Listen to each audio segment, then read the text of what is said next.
of The Standard is The Standard. And if you look to my right, I think it's my right. I think it's screen right, my left. I always get that messed up. Yeah, I think it is. I think I'm on the right side of the screen. Yeah, I think you're on the right side. We got Bryan Anthony Davis, a.k.a. Who's Bad? What's up, Bad? Welcome to the show. I am proud to be on the Gold Standard. I'm so glad to be here. We've joined together on Yeah, I Said It, but we've never joined together on this show. So I'm so proud to be here. Thank you for having me. Also want to give a big shout out to the editor of BehindTheSteelCurtain.com. No longer Deputy Dave, but just head honcho, big Dave Schofield. And I also want to give a big shout out to Big Bro Sco and Tony Defio. And everybody does a fantastic job on the website, bringing you great Steeler content and for bringing you great Steeler podcasts. Bryan, how you feeling today?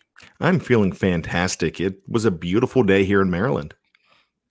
So before we jump into the program, make sure you like the program. As always, that is a way to support the program. You can hit us with a super chat. We want to welcome everybody who's on the show right now. You know, with the super chats, if you hit us with a super chat, your question pops to the top of the screen. We don't necessarily promote the super chats. We just, if you feel the kindness and the space in the room of your heart to do that, and you want us to give us a super chat, please do. I think, Bryan, the way it's set up, I think you will see the super chat. Am I correct? Yeah, I will be taking care of that. And that's one of the reasons we have these. And that's how we do some giveaways and give some stuff back to you. We had some fantastic giveaways last year. It's keeps the show going, and we do appreciate it. But all of your comments, whether they're super chat or they're not, we just love to have you aboard. So thank you so much.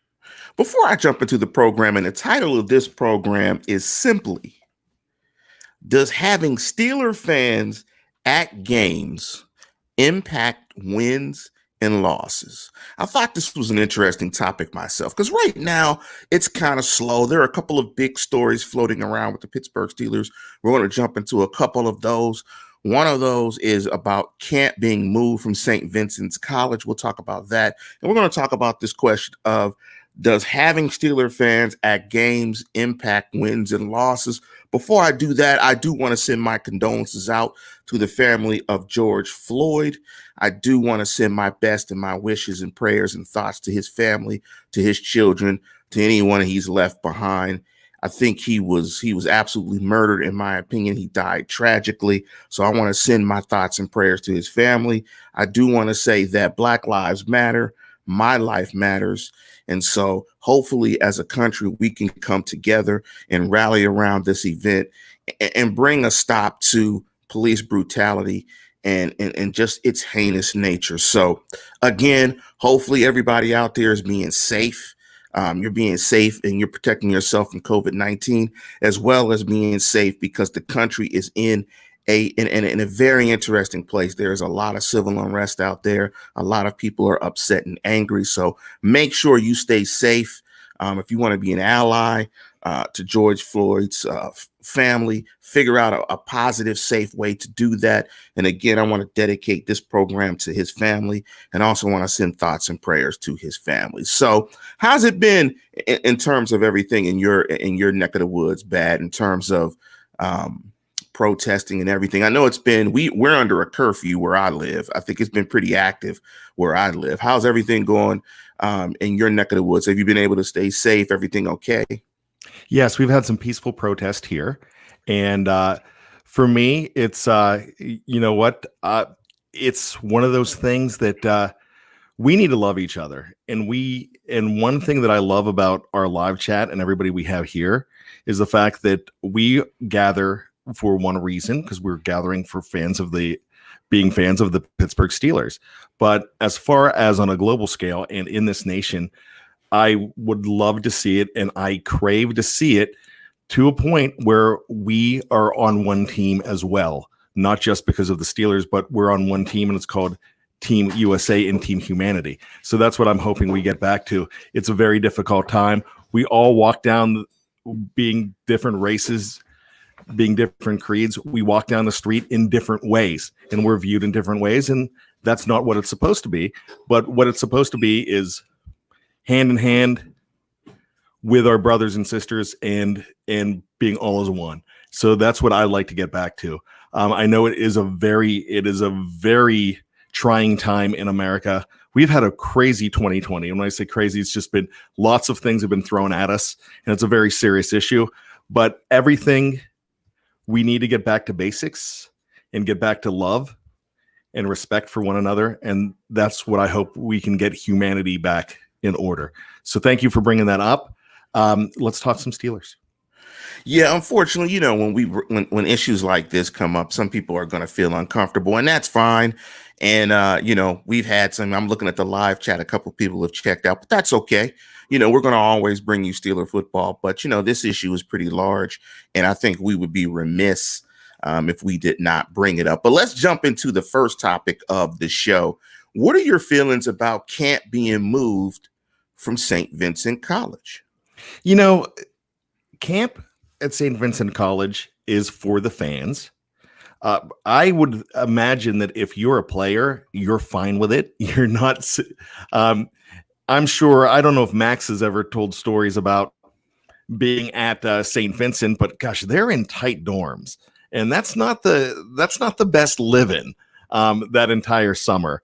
And they are in a fishbowl there too, so they have an opportunity to be practicing at their facility, getting down to business. And as far as everything goes, you know, I know that it's a tradition. They've been there since 1966 or 1967. But for me, it's just all about football. This is something that the fans enjoy, but I'm sure the players would rather just be as close to normal as possible. So it's probably a reprieve for them, if I'm not mistaken. I'm going to be 100. I'm going to keep it 100 with y'all. I'm always going to keep it real with y'all. I've been to camp. You said we were talking off air. You went to camp. You said when Rod Woodson was a rookie. Yeah. And he wasn't even there because he was holding out. So Dalton Hall was the prized rookie at that time, but they were excited because I remember somebody talking, hey, the last time a team picked two corners in the first round, they went and won the Super Bowl, and that was the San Francisco 49ers of 81. So that's everybody was excited. That didn't happen. That was actually a strike year as well. But I remember being there, and I remember being there in 1981 with my family, my mom and dad and sister. We all went there together, and it was, for me, it was, as much as I loved the Steelers, it was torture because you were just like packed in this line and just trying to throw out, get autographs. But I got a Cliff Stout autograph when I was 10. Oh, wow. Yeah. Cliff Stout. Cliff Stout, bro. Cliff was what, number 18? 18? Cliff Stout. Wow. I mean, your experience sounds better than mine. I went with my brother, and I went in 94. I went the same year that the U.S. Open was at Oakmont, and it was especially hot at camp. It had to be close to 98, 99 degrees, humidity out the yin yang. I mean, it was just uncomfortable. I mean, it was hotter than Hades in Latrobe. And it just was a ton of people. It was really hot. I mean, they kept having breaks for water. I mean, you didn't see much because it was a ton of people. It was super hot. It was super uncomfortable. So me and my brother drove out there from Pittsburgh, from the north side. And if you're familiar with Pittsburgh and the north side or just Pittsburgh area, you know the humidity in Pittsburgh in the summer. It is unbearable. And it was just really uncomfortable. And when you couple that with all the people and the limited activity, and it's really a crapshoot on the day that you go. And if you go out to Latrobe, it'll probably rain half the time because it's just so humid. It'll just rain on you. It's really for kids. You don't really get any football stuff out of it. If you're a media member, it's kind of more for that. But it wasn't an enjoyable experience. And given COVID-19, given the importance of social distancing, you know, I'm not sure because I'm not in Pennsylvania. I don't know what the requirement is around masks. It just doesn't feel safe. And it's not really entertaining. If you're a fan that has not been to camp, if you don't go this year, just go next year. You're really not missing anything. And to some extent, you know, I don't know how you feel bad, but I mean, I like the in-home experience of consuming football better than being live at the games anyway. And I think that's a great segue into the main topic of the program. Does having fans at games impact wins and losses? Because I think in the context of COVID-19, I think there is a discussion that is going to be had as we get towards the start of the season. Will there be fans in the stands? So I want to just throw it out in general to you, Bad. Let me ask the question to you. Does having fans at games impact wins and losses? And let me frame it this way and tell me if you disagree or not. Or do you gamble on football, Bad? Not very often. I got myself in a little bit of chaos when I was in college, and I've pretty much stayed away from it. But I mean, I'm not afraid to gamble for like a small change, but I don't do much anymore. If I'm in Vegas and I'm having fun, I mean, we'll do a parlay and do something like that. But not too much anymore because wife and kids, and I don't want to lose the house. I don't want you to divulge or incriminate yourself, because knowing you, Bad, you did not tell all the details. And I don't want you to divulge some details and the wife finds out some of the things you did on the podcast. Actually, she knows all that stuff. I'm very transparent. She knows about my wild days. And but you know what? I can still remember the game that got me in trouble, and my dad had a talk with me because I figured that, all right, I can go ahead and make this back. But Bob Whitfield, who was a tackle for the Atlanta Falcons. Yes.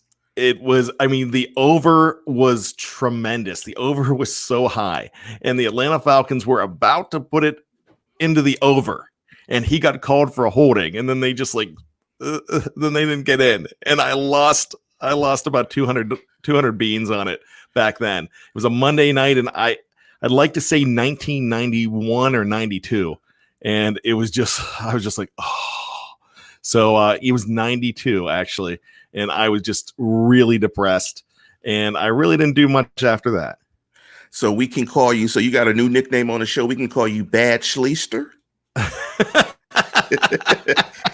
I actually get that reference. Former Ohio State and Indianapolis Colt Art Schleister. Yeah, Art Schleister. Nah, I was like I said, it was small change. I learned my lesson quick. But I have a very addictive personality. That's one of the reasons that I really don't drink. I really don't do anything but eat, and I'm addicted to food. So that's what gets me in trouble. So the A1C's high, but the BAC's low. Well, Bad, I'm just going to confess, Bad knocked a zero off. It wasn't 2 beans. It was put another 0 on the end, and it was 2,000 beans. Oh, no, I didn't have that much. Plus, boys don't make that much money in 1990. So let's get back to the general question. And then I want to break it down a little bit more. Does having Steeler fans at games impact wins and losses in general for you? This is hard for me. And the reason it's hard for me, because I could put pros and I could put cons. I could put stuff in this category and stuff in this category. The bottom line for me, though, Lance, is the fact that if a team is good, then they should be good no matter where they are. And we know this because it's a neutral field, and it's about 50-50 in the Super Bowl. So the cream rises to the top in that situation. Now, as the Steelers, you've got a lot of factors. I know those towels come into play, gets them fired up. I know Renegade comes into play. But now Renegade is firing up the other team now too, because the other teams here, they're like, yeah, Renegade. So there's a lot to look at it. It is so amazing because they do get hyped up, because one of my favorite things when I'm at the game, they do the introductions, then the rest of the team comes storming out of the tunnel, and they're running into the end zone, and the towels are waving, and they're cheering the fans on to get them all hyped up, and it's electric. And you could actually feel it, because why do teams do a silent count? Why are teams doing a lot of things? And the other thing that about being the visiting team that will not be taken away is this: you're not traveling. I could honestly tell you that I was thinking about this during what we call the Immaculate Extension from 2016, the Christmas night game with the Ravens. Right. And the Steelers. Steelers were at home, right? They're at home. Baltimore's on the road for the holidays. They're traveling during all that. The Steeler fans had more normalcy. I mean, the Steeler players had more normalcy that game. So that might be it. Home field advantage to me is bigger because of the traveling factor. But I think if you are a top team, probably shouldn't matter. So I'm going to say it's not going to affect it as much. See, I'm with you there, and I'm glad you brought up those points about normalcy, the travel, crowd noise, because those were elements that I thought after I thought about it. Initially, I was like, home field advantage, it is what it is. It's hard to quantify. So I just kind of, just brushed it to the side and said, if you're good, you're good. You don't need any advantage. Your advantage is that you're better, right? You're better coached. You have better schemes. You have better personnel. You're just better. Vegas agrees with you, Bed, and agrees with me now, because I agree that there is something to home field advantage in general. In general, Vegas thinks of home field advantage as roughly 2.5 to 3 points. Yes. So you'll get a -3 if you're a home favorite, right? You'll have to give 3 points to somebody if you're betting with the spread. Now, I don't want to go get into bad schlichter. I don't want bad to Bad's gambling horns to come out. I don't want to put you back into a gambling program, Bad. I don't want to make you get bad again. I think I'll be safe, but thank you. I appreciate it. I don't want you to be bad again. So you talked about crowd noise, home comforts, we'll say logistics, offside calls, penalties. Of those 3 points, how much of those 3 points would you associate to fans? We're talking about 3 points. You get 3 points as a favorite at home, and you rarely see home dogs in the NFL. You might see if you're a 1 point favorite, it's basically they think that the visiting team is better than you on a neutral field and at home. You rarely get home dogs in the NFL. Of that 3 points, how much do you think can be attributed to fans? Well, let's break down home field advantage. So we already talked about the travel. Let's put 1 point on the travel. Lance, do you agree with that? I'm going to say a point on travel. I'm going to say a point to travel. Let's go a point on travel. The fans, let's go ahead and put what do? Do you put another point on the fans? See, that's my question for you. How much do you attribute to the fans? I'm giving the fans a half point. Okay, I would probably give them 1 more point. So you're going to give fans a point. Are you total of 1 point? So I'm not sure. Sorry, I stepped on you. I'm not sure where the other point comes from, though. You mentioned the refs, but so if you give fans, let's say, because I was talking to Max, and his thought is when you're on the road, you average about 2.5 to 3 more penalties a game. And so is that worth a point? Is that worth compromising an offense and their ability to audible, forcing an offense to have to use a silent count?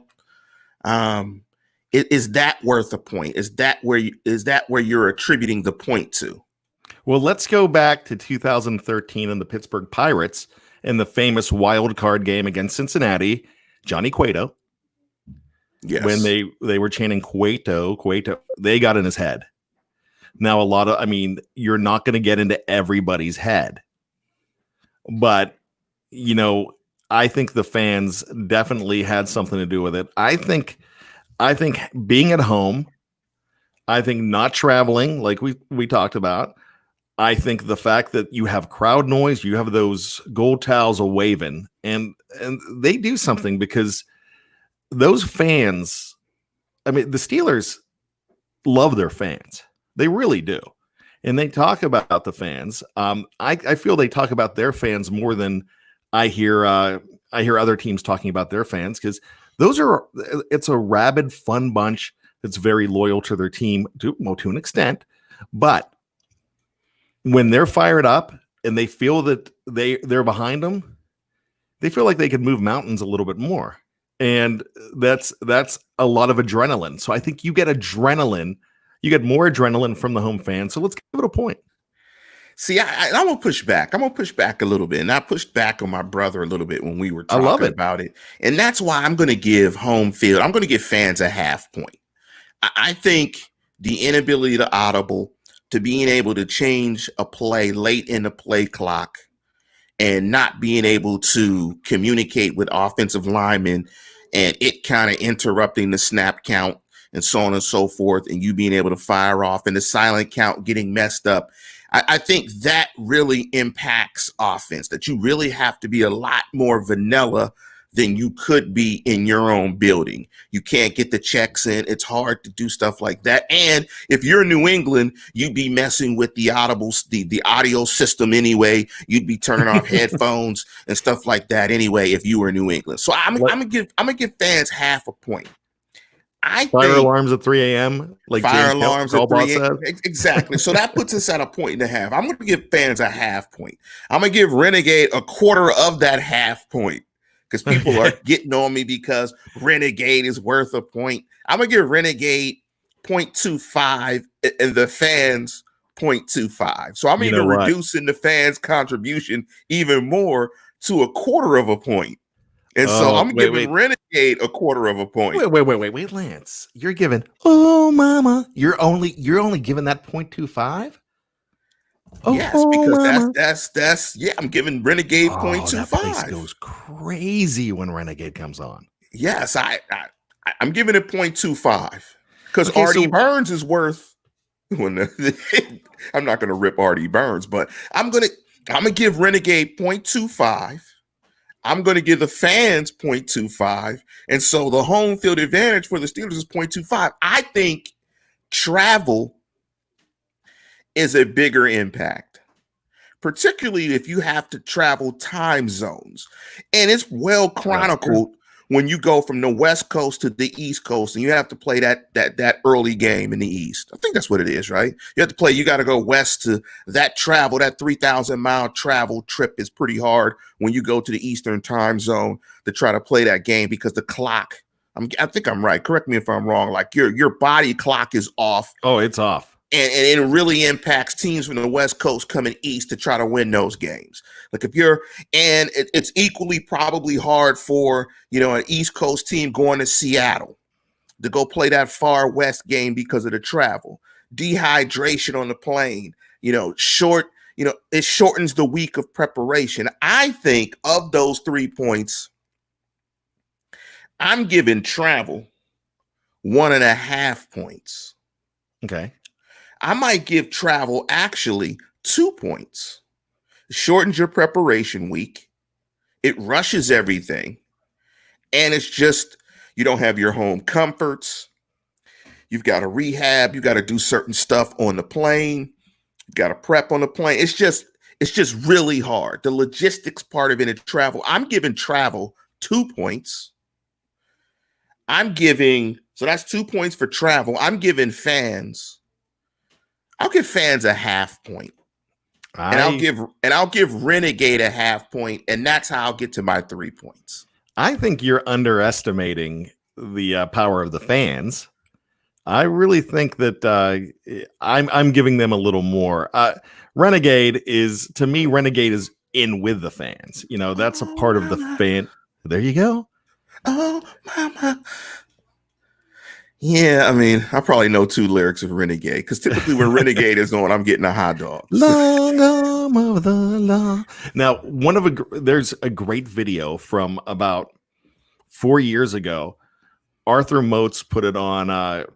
It was in the summer. I think it was after his first season with the Steelers, and they were in a restaurant, and he heard Renegade come on.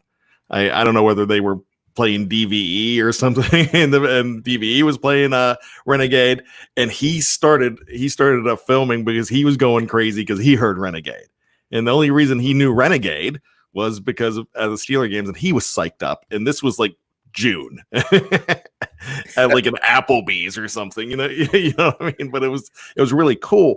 That kind of stuff means something to the players too. So, I would actually, well, let's put it this way. Do you remember the Los Angeles Charger game? I think it was week 6. Duck Hodges was playing. A lot of guys were out, and the Charger players got really upset because somebody played Renegade at the stadium. And they were really mad about it because you were playing a Steeler song there. And I got to tell you, I've been to being in Maryland.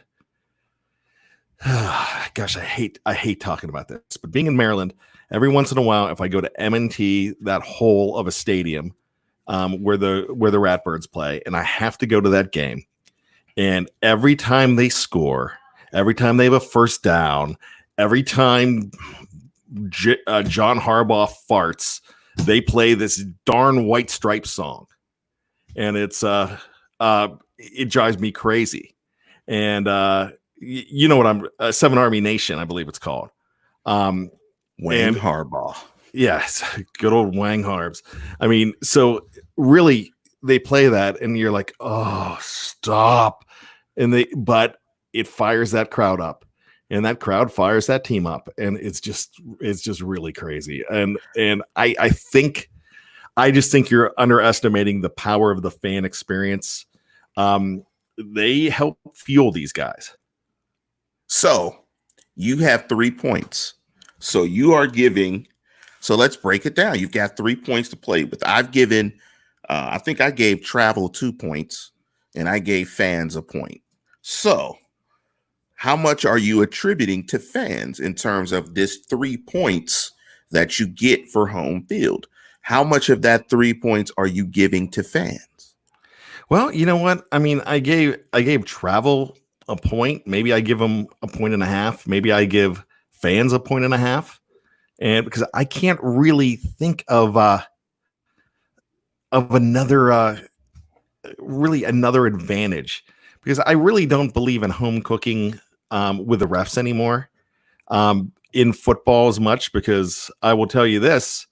It happens in New England. It happens in New England. But Jesse James could attest to the fact that there is no home cooking.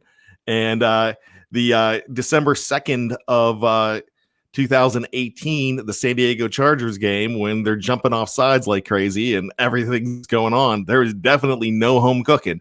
So and Ola got no home cooking last year in the game against the Ravens at home. Absolutely. So you know what? So I don't agree with home cooking anymore. So let's split it at a 1.5 each.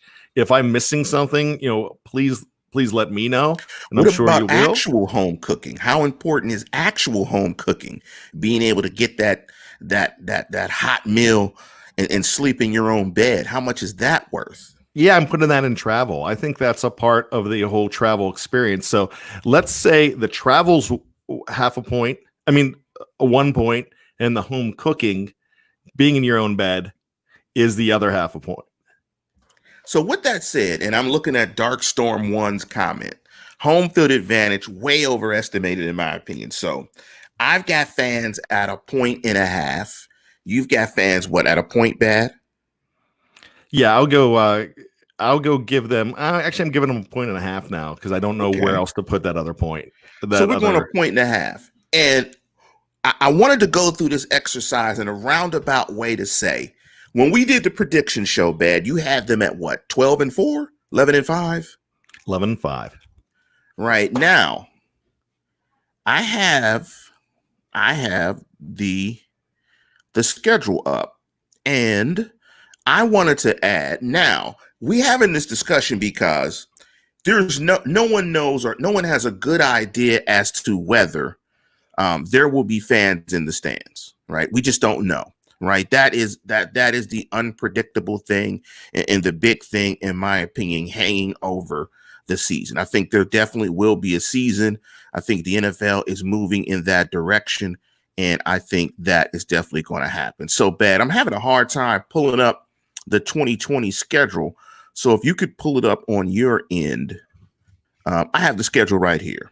So, or if you could pull it up, but I have the schedule right here. Google Sheets is giving me a little bit of trouble. I might have it pulling up the memorized, schedule. but I think I have it memorized. But I'll pull it up just to be safe. So you had them at 11-5, correct? Yes. And, you know, that's a true knee-jerk reaction the very same day the schedule comes out. So have you changed? Has your thinking changed around the Steelers schedule? Absolutely not. And I'll tell you why. Because I just think this is an 11-5 team. And there's games that they're supposed to win that we're absolutely going to say they're going to win, that they're going to lose. And there's games that we aren't giving them a chance, and they are going to go ahead and win. That's something that this team absolutely does. So right now, I'm sticking with it. I mean, the reason that I had them 3-1 is I definitely like them over the Giants. Second week over the Broncos. Broncos are a much better team. They're a very good team. I still like them. That's their home opener. I really think that that they will do well in that game. Let me pause you, Bad, because I see where you're going. Of the home games, if they don't have fans and that 1.5 point advantage is gone in those home games, so there's no home cooking, no home field advantage like we've known it to be in the past, like we've talked about in the last 30 minutes. If there are no fans in the stands of the home games, does your predicted result of any of those games change? Let me go through the games. Denver Broncos, no fans in the stand. Are you still picking the Steelers to win that game? Yes, I am. Houston Texans. I'm still begging them to win that game. And I'm going to tell you why when we're done with this. I'll tell you what my formula is. The Philadelphia Eagles. Well, okay, we're talking home games. Yeah, Philadelphia Eagles. Home games. Yes, the Eagles, home games. I think they could win that game too. Cleveland Browns. Of course, they beat the Clowns. Yes, yeah. They beat the Clowns. Let me jump to Cincinnati. Yeah, they're going to beat the Bungles. Because why? Joe Burrow has little hands. Tiny sandwich grabbers. Baltimore Ravens at Heinz Field on Thanksgiving. No fans in the stands. I actually had them winning that game, and I will probably reverse it. I could go ahead and flip and reverse it. So that's 10-6. Well, actually, yeah, but it'll be back to 11-5 because I'm giving them the Tennessee game now. Oh, okay. Let's go. Okay, we'll go to the road games as well because we should talk both sides of the coin here. Washington Redskins, no fans in the stands, any impact? That's a home game though, right? Yes. Yes. No impact.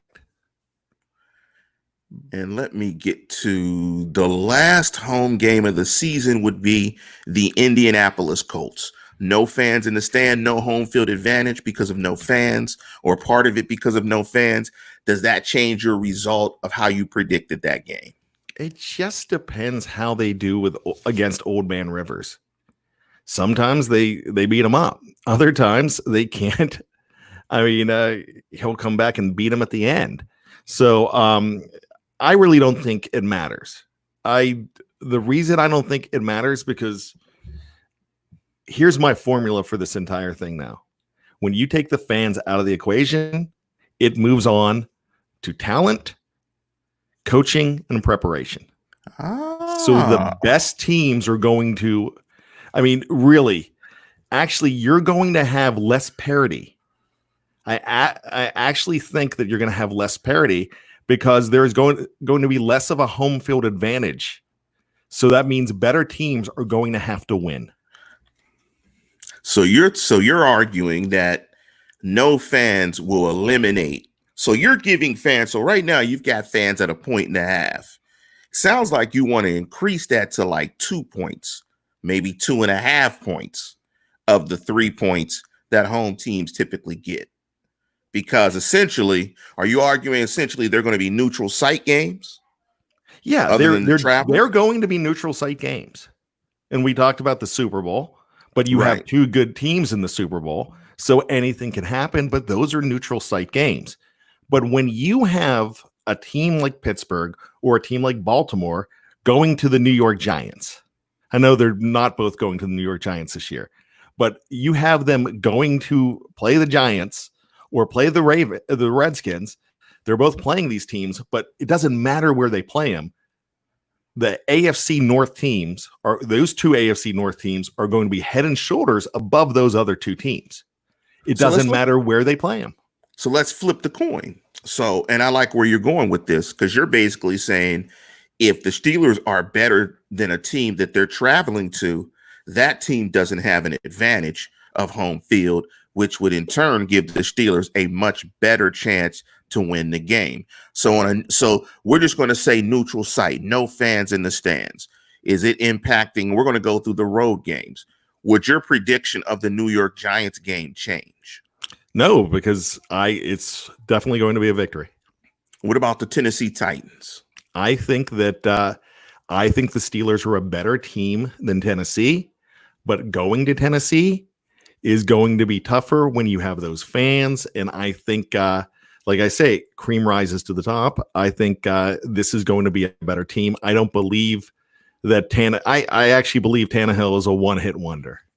Henry is not, but they have the run defense for it. I don't think that they're going to have as much trouble with Tennessee. So you're saying Ryan Tannehill is the equivalent of the football version of the Macarena? Macarena had 16 weeks at number one, though. So, yeah. So if this was 1996, just like 2019, they were both rolling the charts. But, I like that. That's really nice. I was going to go with Sean Mullins, if you remember Lullaby. Yes. You do remember that song? Vaguely. Everything's gonna be all right. Yes, rockabye. That's what I bring to the show. Jeff never sang. And Jeff said he was a great singer, too. Jeff is a great singer. Jeff is a classically trained singer. Wow. I've heard him sing, actually. I'd love to see that. He could sing and lift weights at the same time. He's very talented. So let's go to the Raven game, week 7 at Baltimore. No fans in the stands. Does this change your prediction of that game? No, because I think right now Baltimore has the better roster. Yes, I do too. Unfortunately, and I'm not being a hater, but I think Baltimore has the better roster. Not on both sides of the ball, but I think they have the better roster overall. What about that Dallas Cowboy game, week 9 at Dallas? No fans in the stands. Not worried about it. But you know what? Here's the thing. You're going to have a lot of Pittsburgh fans in those stands anyways. Yes, you would. You absolutely would in Dallas. So I'm being asked to stop singing. Do not bring that to the show. So, all right, we'll talk about it. We'll think about it. That's it. But here's the thing, Lance. I don't even know what my adjusted record is now, but what I'm thinking, and I said this a little bit before, when you look at, you're going to see top standings, top heavy and bottom heavy. The 8-8 teams, there's going to be less 8-8 teams, less 7-9, less 9-7. I think I think it's not going to be a race to the playoffs as much, but it's going to be a true race to the number 1 overall pick and Mr. Trevor Lawrence. I think there's going to be so many teams battling for that number 1 spot, and there's not going to be those middle of the road teams as much. I'll give you a game I think that'll be interesting. because I think you'll say that the Steelers will still beat the Jags. Gardner Minshew is probably the biggest reason there, and the disparity and difference between Ben Roethlisberger and Gardner Minshew. You know what? I What picked about against that? them there. Oh, you picked against them. Okay, Yes, I so did. And you in know why? Jacksonville, no fans now. Steelers going to Jayville. I know the Steelers. I think that's I don't know if that's Duval County. It's Duval, and I went to a game there. I went to a Steeler game there. That had to be 75% hot. Steeler fans. I mean, there was nobody there for them because they weren't playing well at the time. I mean, I'm talking about the Jags. I get where you're going here. But that's just a weird team for them. They've got a little Achilles heel when they play that teal and black team. And I get your thinking here. This is kind of a reverse thing going on. That Duval game is really a home game in Florida for the Steelers because there are no Jag fans. Yeah. And so the Steelers won't have their fans in Duval County. But no fans, is it enough to change it? Because I think you had them at 12-4 overall, I believe. Right? 11-5. And I thought we changed the game. I thought we changed the game to get them to 10-6. You know what? It's still, I think it's still enough to change it, but I still think there's going to be that one game that they have no business losing, like to the Jets, to the Jags. Remember 2014 losing at home to and I know Dave Schofield remembers this because he was at that game, losing at home to the Tampa Bay Bucks and Mike Glennon. You know, yes. There's those teams that they don't beat sometimes that they're supposed to beat. What about that Buffalo Bills game? Because I think that Buffalo Bills game is really tight. I think the Buffalo Bills is one of the defenses I think that could arguably be better than the Steelers. I think that's a tough game in December going up to Buffalo. No fans. Does that impact that game at all? Yes, it does. I actually think the fans actually impact that game because these are two teams that are on the same level. The Steelers should have beaten the Bills last year at the game that Dave Schofield and I went to together. And spooning in that, but two big guys in stadium seats were like cramped together. We were practically spooning, but we had great seats and watching that game. The Steelers were. Yeah. The Steelers would have been a better team if all things were equal as far as injuries go.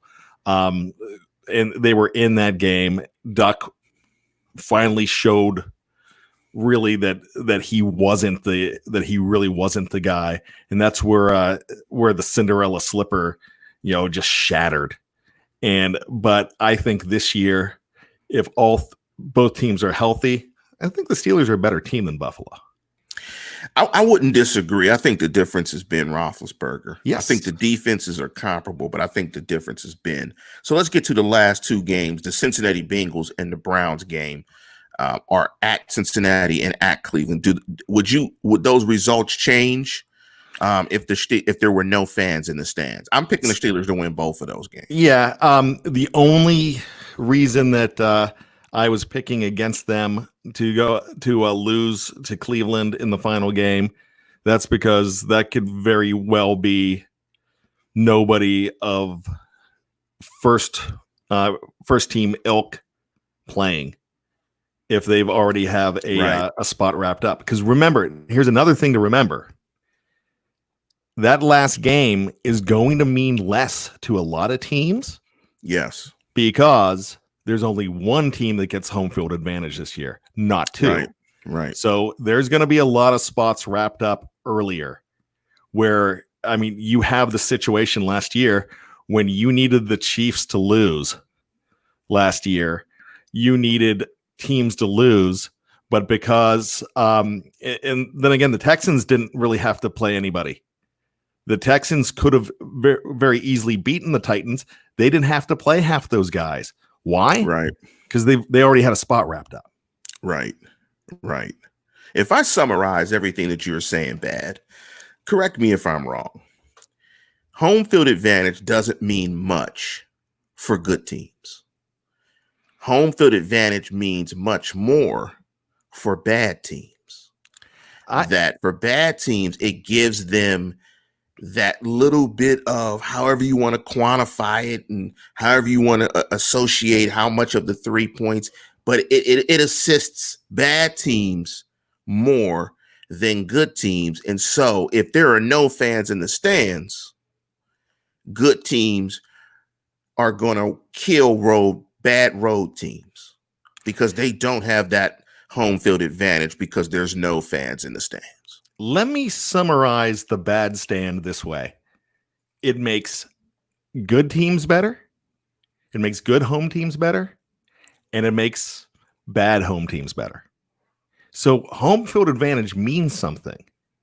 But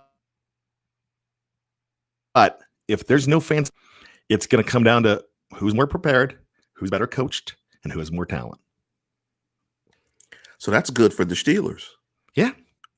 And that's going to be good for good teams like Baltimore, who's playing a really bad schedule this year, along with the Steelers playing a bad schedule. I think you're right. I think you hit it right on the head that I think the cream is going to rise. And I think this is going to be a year, if there are no fans in the stands, where you're going to get a lot of repeat teams that went to the playoffs last year, unlike most years where it's kind of topsy-turvy and kind of switches. If you were really good last year, you're going to be really good next year because you're going to be going to on the road, and it's not going to really be a road game. And, Kansas City going somewhere, that offense being able to check out into every type of play that it wants because they don't have to do silent counts on the road, they're going to beat you half to death because, they can get into any play that they want, and if they'll find a good one and they'll take advantage of you. So because I think in total, in summary, I don't think it changed your predictions that much. I think there were maybe one or two games here or there that home field advantage made any difference. I could actually upgrade them to 12-4, but those 4 is not because of where they're playing. It's just me being cautious and me being a fan of 40 plus years and knowing that things happen. Yeah, it's interesting. And I wanted to talk about this because I know that the way this season is going, the whole issue of fans in the stands is completely up in the air. And I've probably gone through it in my mind several times as to, does it make sense? Should they do it? Should they don't? I'm probably on the fence that there probably should not be fans in the stands. Or if there will be fans in the stands, you wait as long as you need to until some things change in regards to the virus. So if you want to put fans in the stands in the last 4 games, you do it then. You just continue to punt the ball as far as you can to where you figure out it's going to be safe. But it'll be interesting. And I got a couple of comments in the live chat about crowd noise, about pumping in crowd noise. What's your thought on that? What's your thought? I think it'll just be more of a production. What do you think the production changes would be on a broadcast if there were no fans in the stands? What would they show us in between snaps or TV? What would they show us? So here's the thing, and everybody knows, if you've been following me on this, that I'm a wrestling geek, and I still watch WWE. I watch AEW. I watch that stuff. And they had WrestleMania this year, Lance, with no fans in there whatsoever, in a hollow building. And it was just not fun to watch. You did not have that. The fans in wrestling make it so much better because, you can't amp up the craziness and the reacting to the crowd and getting the crowd fired up. You can't, because that's a part of the production. For here, not having fans here, it's going to be like watching a hollow game. I still think there's going to end up being some sort of fans in there, but we're just not going. It's going to be hollow, and the fans add. I don't want to call it ambiance, but the fans add a part of the fever to the game, and the fans add the production. If you put canned crowd noise in, it's the same as having a laugh track on a comedy show. If you're watching Happy Days, and that just helps enhance it there, but it's not going to really enhance the game. but it's still gonna be. You're gonna know it's fake, and you're gonna know it's hollow. Yeah, for me, I'm for me, like I don't consume a bunch of live games. I've gone to my fair share of Steeler games. I've gone to games in Three Rivers. I've gone to games at Heinz. I've gone to my fair share. I'm pretty much at a point where the only live game that I want to go to is a Super Bowl. I mean, I've been to playoff games. I mean, that's just kind of where I am. I've been fortunate enough to be able to go to them on the road, at home. I mean, I've just seen a bunch of games, right? I don't really have a desire to be there live. You know, I mean, it gets, people have different strokes for different folks. I mean, when I go, I try to avoid the crazies, people complaining about Tomlin while they're drunk and inebriated. I mean, it's just not a great experience. It's just not a great experience, for me at some times. But what about the production that you watch on TV? How do you think they will alter that broadcast if we get to the point where there's no fans in the stands? Because I had no issue with the draft. I thought the draft was equally entertaining with no players there. And no fans booing draft picks. I mean, I thought the draft was equally entertaining. Yeah, it really was, and that's big coming from a guy who hates the draft, because I know you don't like the draft. I mean, actually, it was kind of entertaining. I want to bring this up real quick. Mark Davison says this, and as you know, Mark, he's living in the land down under. And he wrote, "It's bad, fellas. The National Rugby League has it here, and the public dislikes it." And, so I just don't like the idea of canned fans. I really don't think that that's going to do anything for the players. I think it's just going to be natural, and it's going to look weird on television, like anything that isn't the usual production that you get. But the bottom line is we will forget about that, Lance, when they're driving down the field and they're scoring. But what you're not going to see is you're not going to see Lambeau leaps in Green Bay. You're not going to see them tossing a ball to a fan. Remember, Heinz Ward always looked for that number 86 jersey to give him the ball. If you were wearing an 86 jersey, you were more likely to get a ball from Heinz Ward back in the day. So I think the fans add so much to the entertainment value of it. I think they will take away, let's put it this way. We're going to lose out more as fans watching it at home than the players will. Yeah, exactly. Exactly. It's not going to impact the quality of the play. Not at all. It's not going to impact the quality of the play. The play will still be good. I think they will figure out a way to deal with it on a live broadcast. And I think it's Ariel 75. Players are not going to take a pay cut. You may see players get cut due to a fact of lost revenue, but players aren't going to take a pay cut. They're not going to take a pay cut as well. And just from a public standpoint, in terms of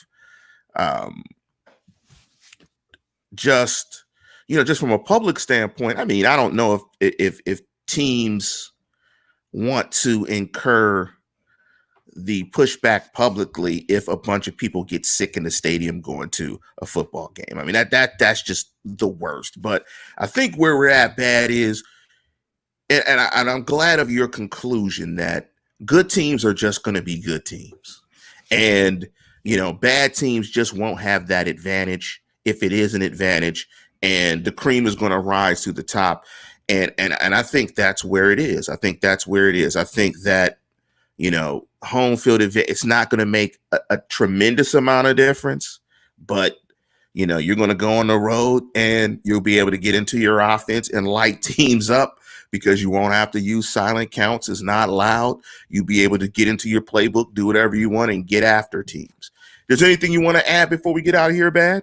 Before we do, let's bring up Snowman here. Who do you see a surprise cut at the end of camp? Great show, fellas, from our good friend Snowman throws in $5 to us.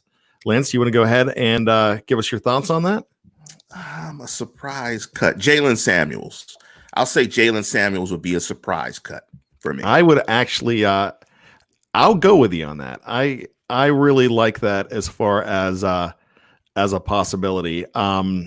That's probably who I was going with. I'll go with I don't think this is going to happen, but if I have to throw one out there, I'll throw out Ryan Switzer. Actually, no, let me change that. That's not a surprise. That Jordan should Berry. happen. Jordan Berry. That would be a surprise. Ryan Switzer should absolutely be. You know how I feel about the electronic football, man. Before we get out of here, Bad, you want to tease your show tomorrow? You guys know what you guys are going to talk about? So tomorrow night, we're going to have the debut of Michael Beck on the Steelers preview, along with Dave Schofield and I. We are going to. I'm going to let it be a surprise for you what the topic's going to be. That's just because I haven't figured it out yet.